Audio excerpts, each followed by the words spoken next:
자, 우리가 그동안 이제 사도행전의 이야기를 나누었습니다.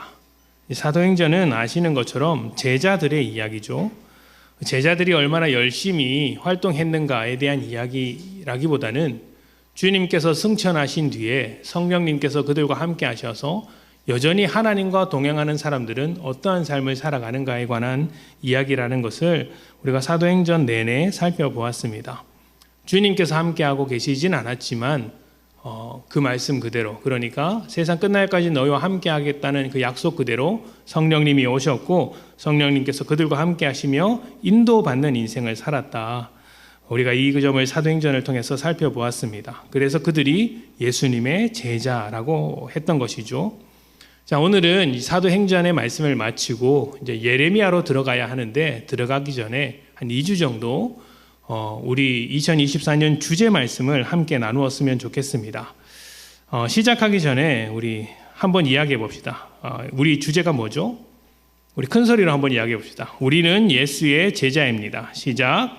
우리는 예수의 제자입니다. 맞습니다. 우리는 예수의 제자입니다. 그래서 오늘은 예수의 제자라는 점을 연초에 성구영신 예배 때 그리고 1월 달에 나누었던 말씀을 간단하게 요약해서 함께 은혜를 나누었으면 좋겠고요. 다음 주에는 예수님의 명령 중에 하나인 침례에 대해서 예수님의 제자로서 한번 생각해보는 시간을 갖도록 하겠습니다. 자, 1년 중에 6개월이 지났습니다. 이제 7월입니다. 여러분은 예수의 제자로 그리고 예수의 증인으로서 잘 살아오셨는지 모르겠습니다. 참 궁금합니다. 우리가 제자 훈련을 지금 하고 있죠. 화요일마다 제자 훈련을 하고 있습니다. 제자 훈련 하시는 분들에게 제가 늘 묻습니다. 일주일 동안 제자로서 잘 살아오셨는지, 하나님과 함께하는 삶을 살아오셨는지 물어보면 제자 훈련을 받는 중이라서 그런지 모르겠지만 늘 대답들이 고개를 푹 숙이고 고개를 갸우뚱하면서 부족하다, 이렇게 참 힘들다라고 말씀하시는 가운데 몇몇 분은 그래도 노력했다, 그래도 좀 나아지는 것 같다라고 말씀하시는 분도 계십니다. 감사하죠. 자, 일반적으로 종교를 갖는다는 것은 나의 소원을 이루고 싶은 간절함의 표현이라고 생각하는 경우가 있습니다. 또 힘든 삶 속에서 위로가 필요한 사람들에게 주어지는 마음의 안식이다, 이렇게 생각하는 사람도 있죠. 교회에 오는 사람들 중에는 분명히 이런 마음을 가지고 오는 사람이 있을 것이고, 또 교회를 생각할 때 이렇게 생각하는 사람들이 분명히 있을 것입니다. 저는 이러한 일반적인 종교심이 하나님께로 다가갈 수 있는 통로가 된다고 생각을 합니다. 그러니까 내 인생 속에서 결핍을 발견하게 되고 그 결핍을 채우기 위해 간절한 마음을 갖다 보면 하나님을 만나게 되는 것이죠. 그런데 그게 끝이 아닙니다. 그 간절함 속에서, 그 결핍 속에서 죄인으로서의 우리의 민낯을 보게 되는 것이죠.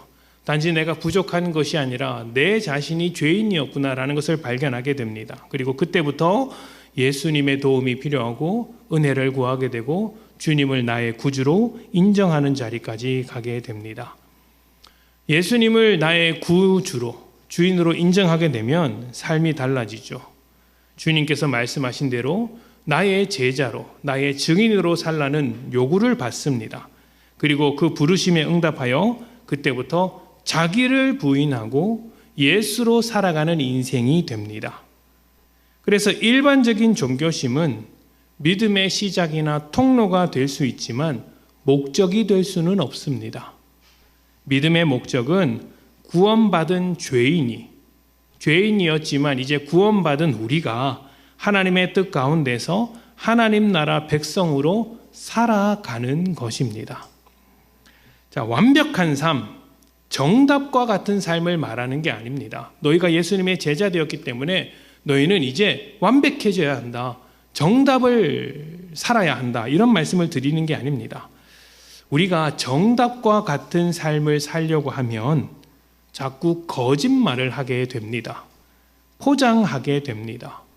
확실하게 말씀드릴 수 있는 건 우리 중에 그 어떤 사람도 정답과 같은 삶을 살 수 없다는 것이죠. 그래서 죄인인 것입니다. 우리는 죄인에서부터 출발했다는 사실을 잊어서는 안 됩니다. 우리는 그 누구도 완벽하지 않습니다. 다만 죄인으로서 이전에는 길을 몰랐지만 구원받은 자로서 길을 알게 된 것입니다. 길을 알고 방향을 알게 된 것이죠. 그리고 그 길, 그 방향으로 살라는 부르심을 받았기 때문에 조금씩 전진하는 것입니다. 이것을 우리는 믿음이 성장한다, 믿음이 자란다 이야기를 하죠.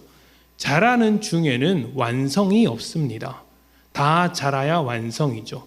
주님은 우리가 주님 앞에 설 때까지 자라야 한다고 하셨습니다. 그러니 우리에게 완벽함이란, 완벽한 성장이란, 정답이란 있을 수가 없는 것이죠. 무엇이 있습니까? 조금씩 나아지는 삶, 조금씩 전진하는 삶만이 있는 것입니다. 아이들이 자라는 것을 생각해 보시면 좋을 것 같아요. 여러분이 아이들이 자라는 걸 보면 어떻습니까?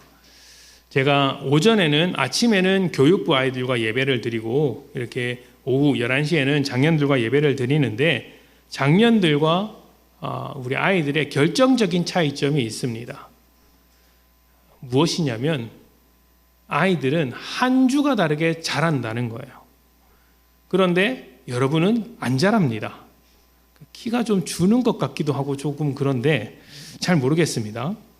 근데 아이가 매주 보는데 자라는지 안 자라는지 좀 모를 때가 있어요. 갸우뚱한 것이죠. 예배를 드리는데 믿음이 자라는지, 밥은 먹는데 키가 자라는지 생각이 잘 안 듭니다. 그런데 어느 날 갑자기 아이가 부쩍 자랐구나 생각될 때가 있습니다. 어느 날 아이가 설교 시간에 대답을 하는데 생각지도 못했던 대답을 할 때도 있습니다. 그럴 때는 어떤 마음이 듭니까?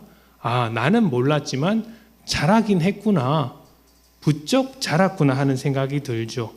성장이란 이런 것입니다. 그냥 볼 때는 더디어서 성장하는 것이 눈에 들어오지 않습니다.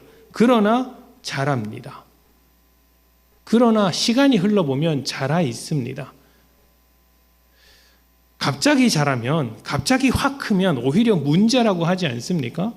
하룻밤 자고 일어났더니 30cm가 컸다. 그러면 와, 키가 잘 컸네 이렇게 말하는 부모 없습니다. 병 걸린 것 아니야 이렇게 생각을 하죠. 일주일 잘 먹었더니 한 20kg가 쪘습니다. 그러면 그건 성장했다고 말하지 않습니다. 비정상이라고 이야기를 하죠. 큰일 났다고 이야기합니다. 다 병원 찾아갈 것입니다. 건물을 지을 때도 여러분 어떻게 해야 합니까? 하루 만에 건물을 뚝딱 지으면 좋은 건물입니까? 천천히 기초부터 탄탄하게 지어야 합니다.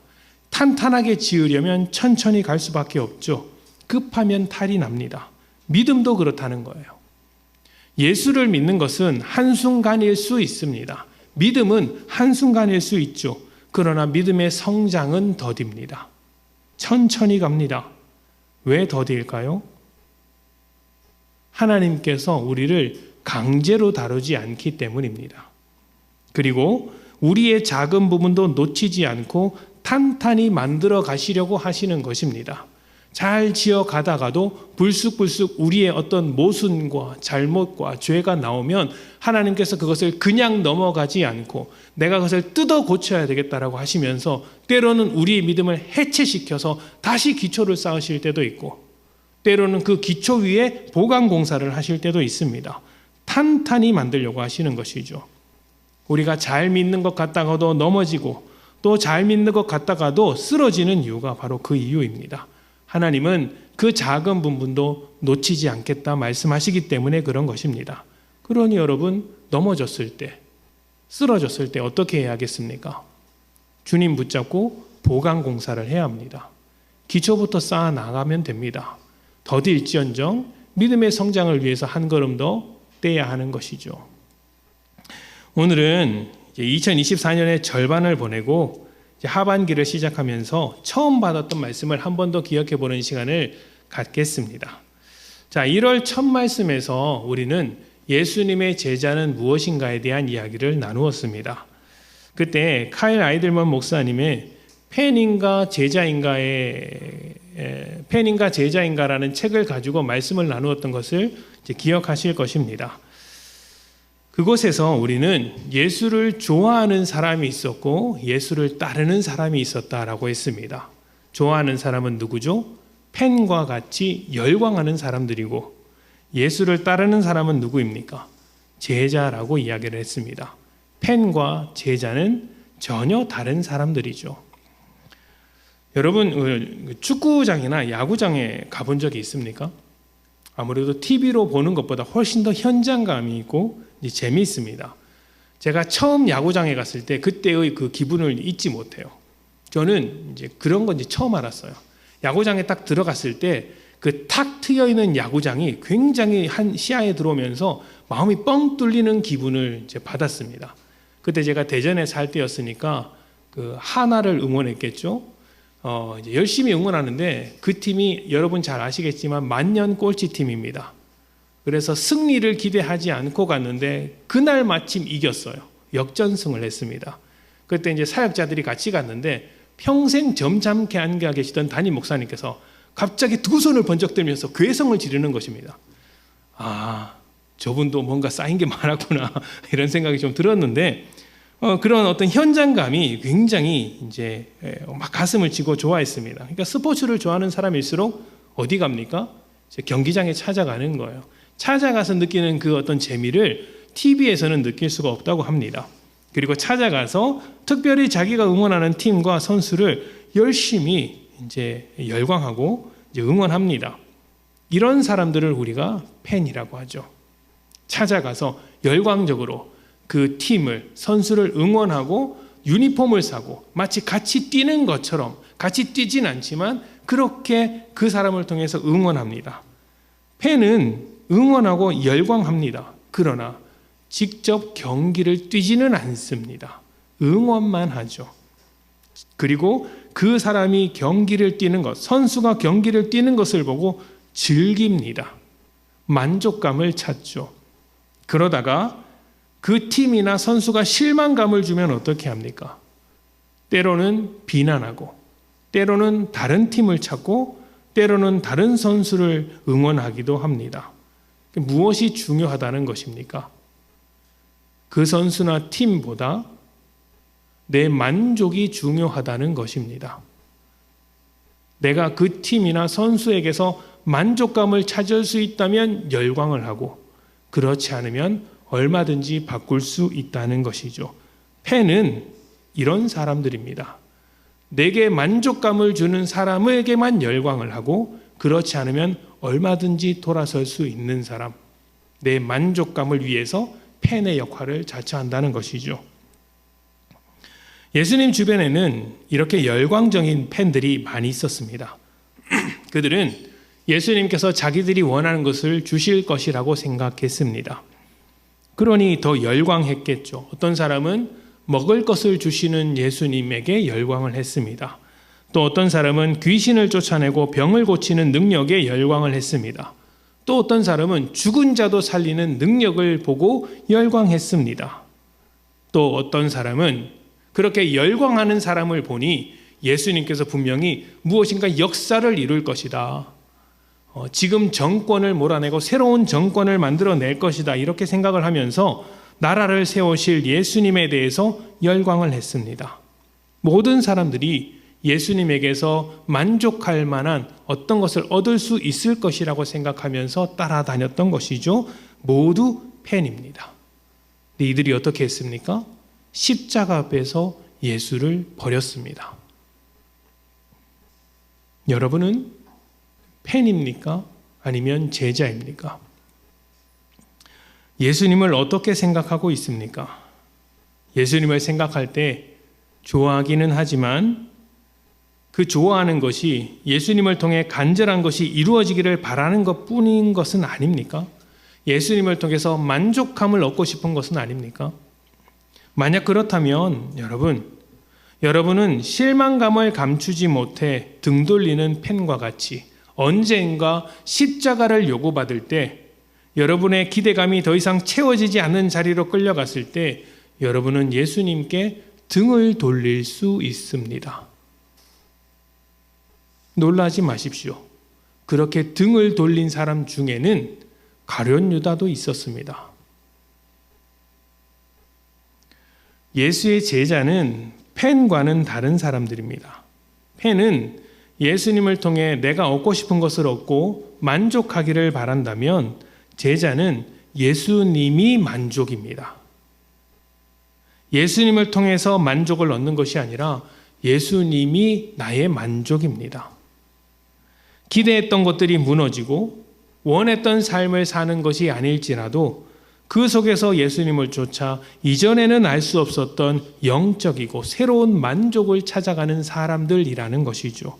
이 만족은 세상에 있는 것이 아니기에 오직 예수님에게만 있는 것이기에 다른 것을 포기할지언정 예수 하나만큼은 포기할 수 없는 것입니다.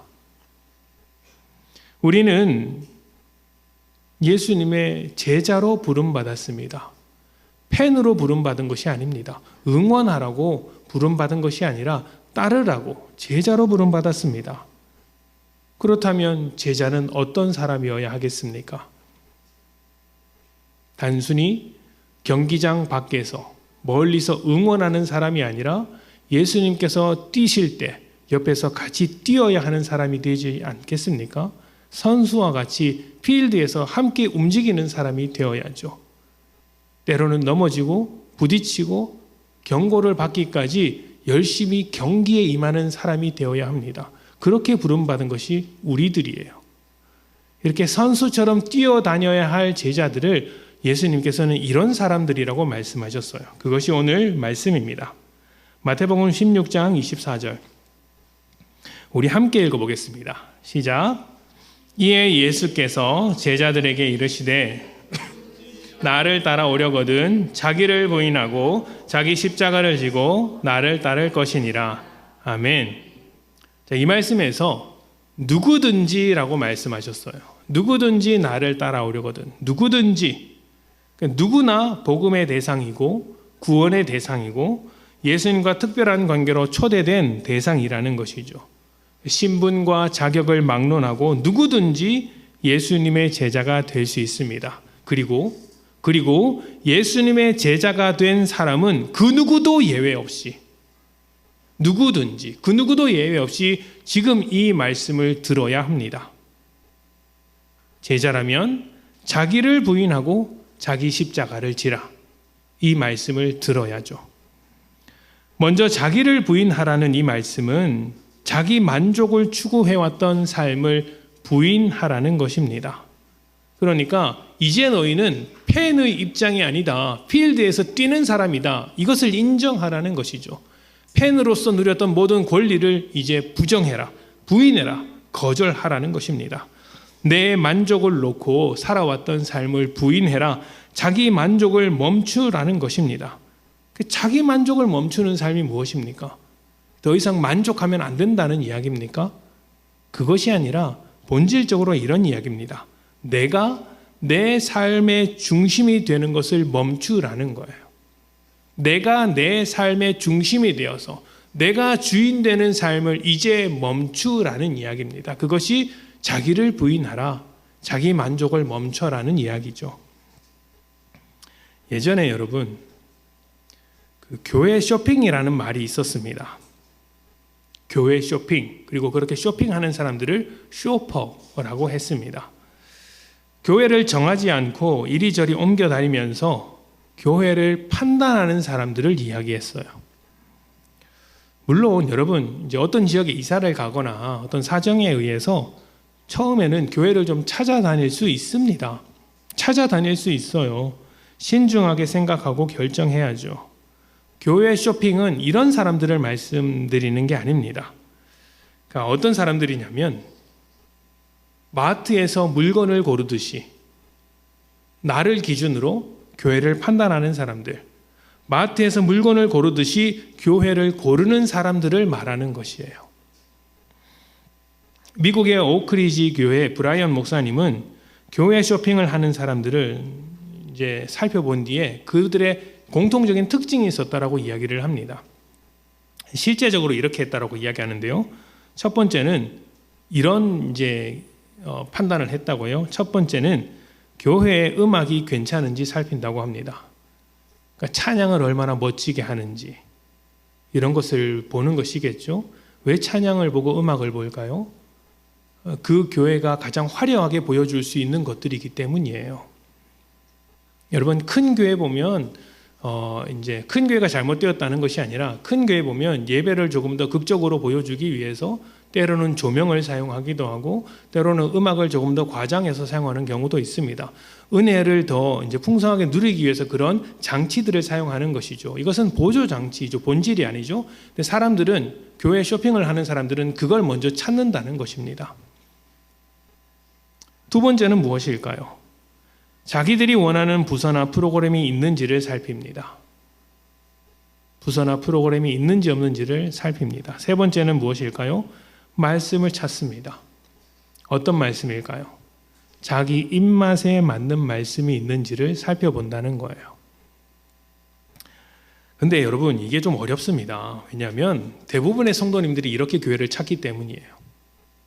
그 교회가 예배를 어떻게 드리는지, 또 어떤 사역을 하는지, 또 목사님의 말씀은 어떤지 이런 것들을 두루두루 보고 살피게 되죠.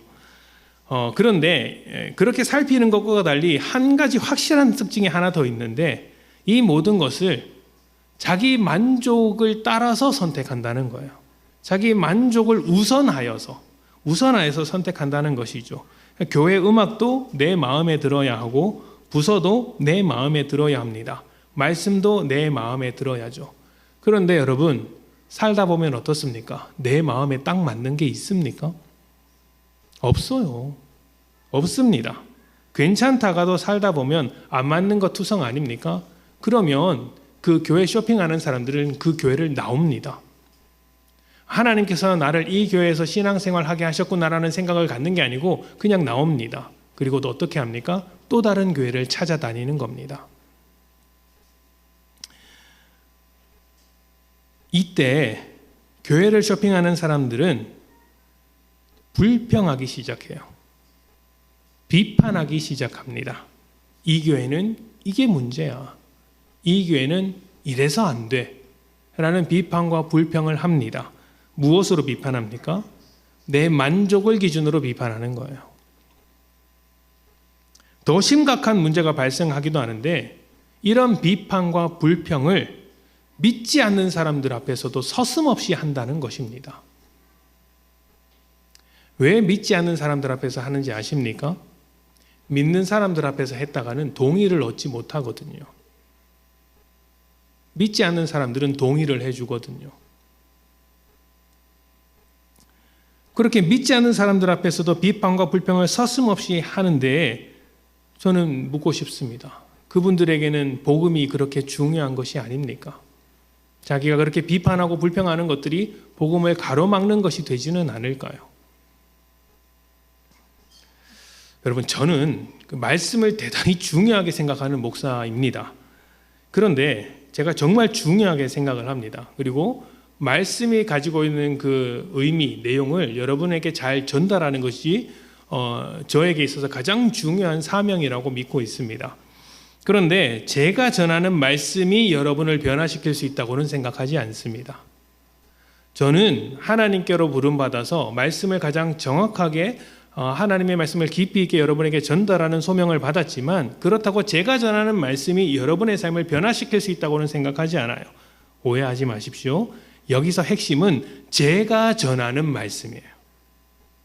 제가 전하는 말씀이 그러니까 제가 여러분을 변화시킬 수 있다고 생각하지 않는다는 거예요. 하나님께서 이 말씀을 통해 여러분에게 역사하시는 것이에요. 이 점을 알아야 됩니다.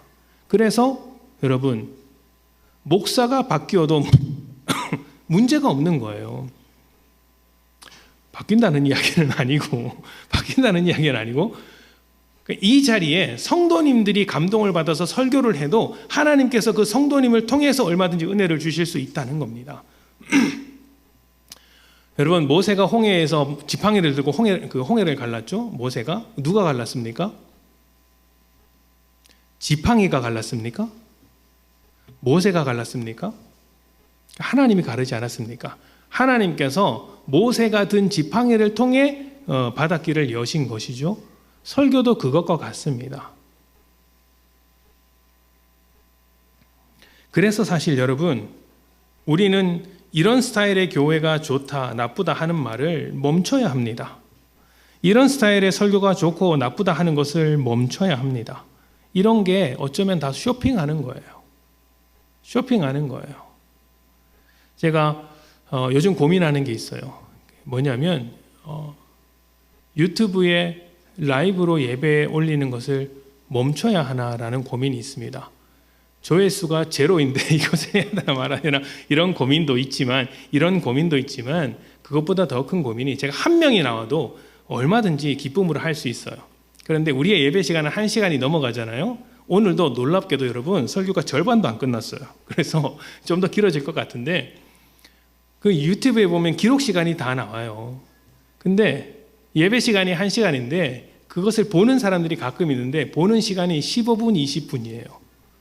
그러면 예배를 다 드린 겁니까? 설교 듣다가 말았을까요? 중간에 꺼버렸다는 것이죠. 왜 그랬을까요? 모릅니다. 다만 저는 그분이 온전한 예배를 드렸을까 하는 생각이 들어요. 이런 유튜브로 이제 송출하는 게 과연 우리에게 신앙에 도움이 될까, 여러분의 삶에 도움이 될까라는 생각을 늘 합니다. 그래서 이제 그만할까라는 생각이 들기도 하지만 또 필요한 성도들이 있으니까 이제 하기도 하고 그런 것이죠. 문제가 이런 것입니다. 다 자기 만족을 놓고 쇼핑하듯이 한다는 거예요. 유튜브에서 여기 구독했다가 다른 거 구독하고 이 목사님 말씀 들었다가 휙 넘겨버리고 다른 목사님 말씀 듣고 그 말씀이 처음에는 30분이었지만 나중에는 5분 요약된 거 듣고 그 다음에는 30초 쇼츠 보고 우리의 신앙이 30초 쇼츠로 다 이루어질 수 있을 것 같습니까? 근데 우리는 그것을 쇼핑하면서 마치 그것이 믿음인 것처럼 생각할 때가 있다는 것이죠. 만약 이런 스타일이 중요하고 저런 스타일이 중요한 것이라면 여러분 하나님께서 그것을 성경에 기록해 두셨을 거예요. 너희는 설교할 때 이렇게 해라. 교회는 이런 식으로 운영해라. 그런데 없습니다. 없다면 중요하지 않은 거예요. 우리가 신앙생활하는데 조금 더 중요하지 않다는 것입니다. 그런데 우리는 그 중요하지 않은 것을 쫓아서 쇼핑할 때가 있어요. 자기 만족을 위해 쇼핑하는 것처럼 믿음으로 자기 만족을 채우려고 하는 사람들에게 예수님은 자기를 부인하라고 하셨습니다. 내가 옳다고 생각하는 것을 부인하라. 내가 주장하고 싶은 것도 부인하라. 내가 판단하고자 하는 그 마음도 부인하라. 부인하라. 예수가 중심이어야 한다라고 이야기하시는 거예요. 갈라디아서 2장 19절부터 20절입니다.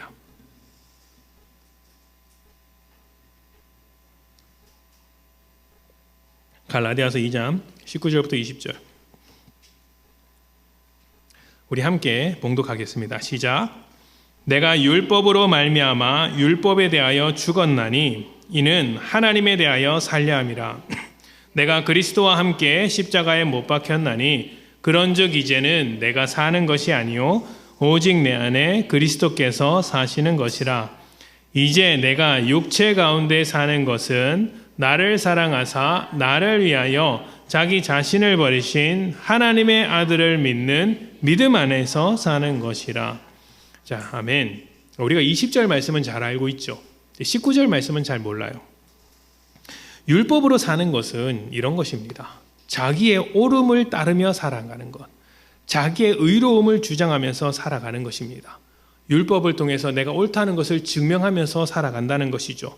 그런데 이제 우리는 율법에 대하여 죽었습니다. 자기의 옳음을 자랑할 수가 없어요. 왜냐하면 나는 의인인 줄 알았으나 죄인이라는 것을 발견했기 때문이죠. 자기의 옳음으로 살아가는 것은 죽고 이제 하나님에 대하여 살았습니다. 하나님의 오르심으로써 사는 것입니다. 그래서 이제는 내가 사는 것이 아니라 믿음으로 살아가는 것인데 그 믿음이 무엇입니까? 하나님의 오르심이겠죠? 그 오르심이 무엇이냐면 이런 것입니다. 20절에 나온 대로 나를 사랑하사 나를 위하여 자기 자신을 버리신 하나님의 아들을 믿는 믿음, 그것이 하나님의 오르심이라는 거예요. 자, 저 알람 소리가 뭐냐면 이제 설교 절반이 지났다는 알람 소리입니다.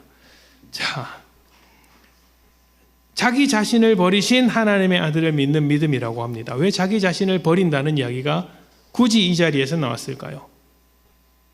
십자가에 자신을 못 박으라는 이 말씀 가운데 왜 자기 자신을 버리시니라는 말이 나왔을까요? 이게 자기를 부인하는 말이에요. 제자는 자기를 부인합니다. 자기를 죽입니다. 그리고 예수로 삽니다. 예수를 따릅니다. 예수로 살고 예수 안에서 만족을 찾습니다. 여러분은 그렇게 제자로 살고 있습니까? 자기를 부인하셔야 합니다. 자기를 부인하는 길만이 예수의 제자입니다. 자, 그리고 자기를 부인하라는 말씀 뒤에 따라 놓은 말씀은 자기 십자가를 지라는 것이죠. 앞에서 말씀드렸지만 팬은요, 경기장 안으로 들어가지 않습니다. 밖에서 응원하죠. 그래서 그 안에서 선수들이 얼마나 힘들게 경기하고 있는지 잘 모릅니다. 여러분 축구대표랍니다. 축구 국가대표 선수들이 경기하는 것을 이제 보신 적이 있습니까? 보셨겠죠, 당연히. 그러면 이제 그걸 좀 보시는 분들은 와, 우리나라 국가대표는 왜 그렇게 못하는지 그렇게 답답해 하십니다. 아니 거기서 왜 그렇게 개발을 차?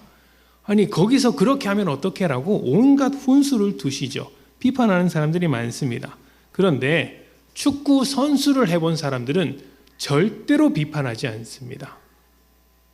특히 국가대표 선수들끼리는 절대로 비판하지 않습니다. 왜냐하면 그 자리에서 뛰는 게 얼마나 힘든지 알기 때문이죠. 제가 그 포항에서 고등학교를 나왔습니다. 제 동기 중에 제 옆반에서 저와 함께 수업을 했던, 같은 반에서 놀기도 하고 과가 같았기 때문인데요. 고등학교 때 같이 공부했던 친구 중에, 같이 있었던 친구 중에 축구 선수 이동국 씨가 있습니다. 그 친구랑 같이 재밌게 놀기도 했었는데 그 친구가 전국 대회에서 우승할 때 난다 긴다 했었어요. 정말 대단했었거든요. 저는 그 친구가 정말 대단한 일을 해낼 줄 알았어요. 그런데 이제 국가대표 가서 온갖 욕을 다 먹는 걸 보고 저거 아무나 하는 건 아니구나라는 생각을 이제 했습니다. 왜 그랬겠어요? 저는 그 친구가 어떻게 하는지를 다 봤기 때문이죠. 그런데 그 친구가 어떻게 하는지 못 본 다른 친구들은 어떻겠습니까?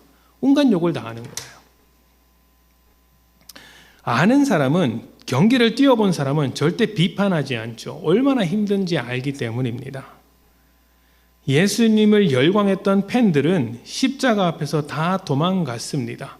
그리고 도망간 뒤에 뭘 하냐면 십자가에 달리신 주님을 조롱하고 비난하고 탓했습니다. 경기장 안에서 뛸 마음이 없으니, 십자가를 질 마음도 없으니 그냥 비판하는 것이죠. 그런데 예수님은 우리를 팬의 자리로 부르신 것이 아니라 경기장 안에서 치열하게 함께 뛰자고 제자로 부르셨습니다. 선수로 부르셨습니다. 그래서 우리는 예수님께서 십자가를 지기 위해 이 땅 가운데 오신 것처럼 십자가를 지기 위해 부름받았다는 사실을 잊어서는 안 됩니다. 십자가를 진다라는 것은 여러분 오해하시면 안 돼요. 십자가를 지면 십자가를 진다라는 이 의미를 이제 심각하게 오해하면 십자가는 고난의 자리고 고통의 자리니 내가 살면서 웃는 일이 있어도 안 되고 편안해서도 안 되고 매일같이 눈물을 뿌리며 고생만 해야 하는 것처럼 생각할 수도 있습니다. 오해하면 이런 일이 발생한다는 거예요. 그래서 어떤 분은 잘 먹을 수 있는데도 불구하고 안 먹으면서 몸을 혹사하는 분도 계십니다. 또 어떤 분은 찾아서 고생하시는 분도 계세요. 고생할 타이밍이 아닌데 고생하는 분도 계세요. 그게 십자가를 진다라는 것으로 생각하기 때문이죠. 그런데 여러분 죄송합니다. 아직 덜 나왔어요. 자, 그런데 여러분 십자가는 고난과 핍박을 감당해야 하는 자리일 수 있지만 핵심은 고난과 핍박을 감당하는 것이 아닙니다. 고난과 핍박을 감당해야 하는 자리가 올 수도 있는데 핵심은 그게 아니에요. 말씀을 봅시다. 빌립보서 2장 5절부터 8절. 빌립보서 2장 5절부터 8절. 우리 함께 읽어보겠습니다. 5절부터 8절입니다. 시작.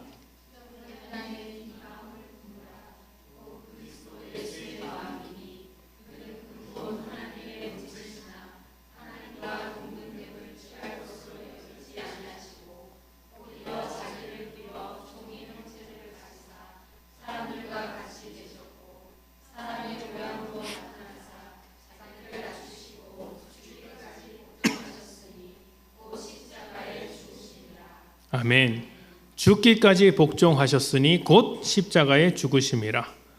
예수님은 근본 하나님의 본체셨으나 자기를 비우셨습니다. 자기를 부인하신 것이죠. 그리고 종의 형체로 낮아지셨습니다. 죽기까지 복종하셨습니다. 이것을 무엇이라고 이야기합니까? 곧 십자가라고 이야기를 합니다. 예수님께서 우리에게 요구하신 십자가는 복종입니다. 순종입니다. 그것이 죽기까지 하는 자리일지라도 순종하라는 것이죠.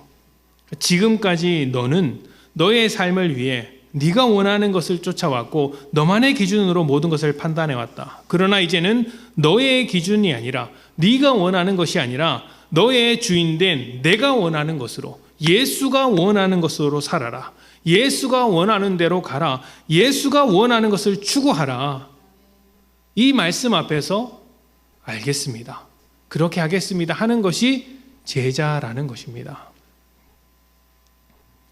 여러분, 우리는 팬이 아닙니다. 우리는 제자입니다. 예수를 통해 만족을 얻으려는 삶이 아니라 예수님이 내 만족이 되어야 합니다. 자기를 부인하고 예수님과 십자가의 길, 순종의 길을 함께 걸어가며 그 길을 만족하는 것이 제자입니다. 이 길을 걸어갔더니 금은 보화가 쏟아지더라, 이게 아니라 이 길을 걷는 것이 기쁨이요 감사다. 지난 6개월 동안 여러분은 예수의 제자로서 살아오셨습니까? 예수의 제자로 부름받은 여러분의 삶은 어떤 삶이었습니까? 완벽했느냐? 정답이었느냐? 이것을 묻는 게 아닙니다. 정답은 우리에게 아직 오지 않았습니다. 더딘 것 같으나 그래도 한 걸음씩 내딛고 있었느냐를 묻고 있습니다. 여러분은 제자로서 가야 할 길로 조금씩 걸어가고 계셨습니까? 성장하고 계셨습니까? 어떻습니까? 실패하셨습니까? 잘 안 되셨습니까? 아무리 생각해도 제자답지 못하셨습니까? 그럴 때 어떻게 해야 된다고 했죠?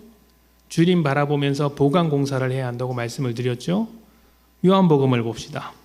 요한복음 21장 15절부터 19절입니다.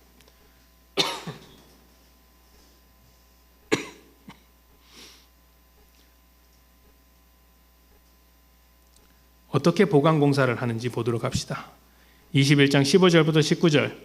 그들이 조반 먹은 후에 예수께서 시몬 베드로에게 이르시되 요한의 아들 시몬아 내가 이 사람들보다 나를 더 사랑하느냐 하시니 이르되 주님 그러하나이다. 내가 주님을 사랑하는 줄 주님께서 아시나이다. 이르시되 내 어린 양을 먹이라 하시고 또 두 번째 이르시되 요한의 아들 시몬아 내가 나를 사랑하느냐 하시니 이르되 주님 그러하나이다. 내가 주님을 사랑하는 줄 주님께서 아시나이다. 이르시되 내 양을 치라 하시고 세 번째 이르시되 요한의 아들 시몬아 내가 나를 사랑하느냐 하시니 주께서 세 번째 내가 나를 사랑하느냐 하심으로 베드로가 근심하여 이르되 주님 모든 것을 아시오매 내가 주님을 사랑하는 줄을 주님께서 아시나이다.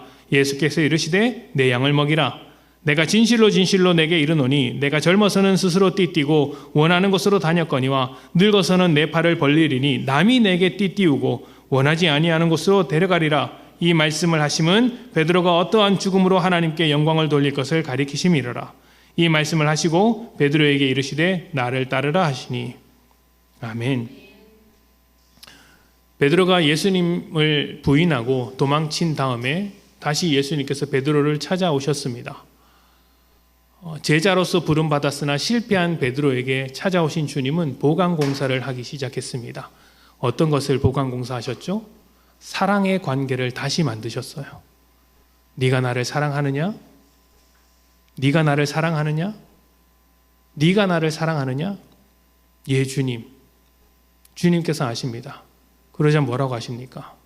나는 너를 제자로 부른 것을 단 한 번도 포기하지 않았다. 그러니 내 양을 먹여라. 계속해서 사람을 낚는 업으로서 내 양을 먹이라. 이렇게 사랑으로서 보강 공사를 해 주시는 것입니다. 우리가 제자된 것은 주님께서 우리를 부르셨기 때문입니다. 우리가 잘해서가 아니죠. 죄인이 잘해봐야 뭘 잘하겠습니까? 죄인인데도 불구하고 주님께서 우리를 부르셔서 제자로 삼으셨습니다. 그리고 주님은 약속해 주시는 것입니다. 십자가를 부인하고 도망쳤을지라도, 제자의 길을 거절했을지라도 나는 다시 너에게 찾아와 사랑할 것이다. 나는 너를 포기하지 않을 것이다. 나는 끝까지 너와 함께 할 것이다. 결국 제자의 길로 돌아가도록 만들 것이다. 너는 어떻게 하겠느냐? 나는 그렇게 할 것인데 너는 어떻게 하겠느냐? 그동안의 삶이 제자답지 못했습니까? 그래도 우리는 예수의 제자입니다. 제자로서 내딛는 걸음이 너무 더딜지언정 여러분 멈추지 않으면 됩니다. 주님께서 우리와 함께하고 계시며 그 더딘 발걸음 속에서 여전히 인도하고 계시기 때문이죠. 어떻게 하시겠습니까? 오늘부터라도 다시 한번 제자로서 발걸음을 내딛어야 하지 않겠습니까? 자기를 부인하십시오. 그리고 자기가 져야 할 십자가를 바라보십시오. 내 삶에서 순종해야 할 부분이 어디 있는지 찾으시고 순종하십시오. 그렇게 되었을 때 세상이 우리를 예수의 제자로 인정하며 예수의 증인으로서 복음을 알게 될 것입니다. 예수의 제자된 여러분에게 주님의 인도하심과 동행하심과 하나님의 은혜가 가득하시기를 축복합니다. 함께 기도합시다.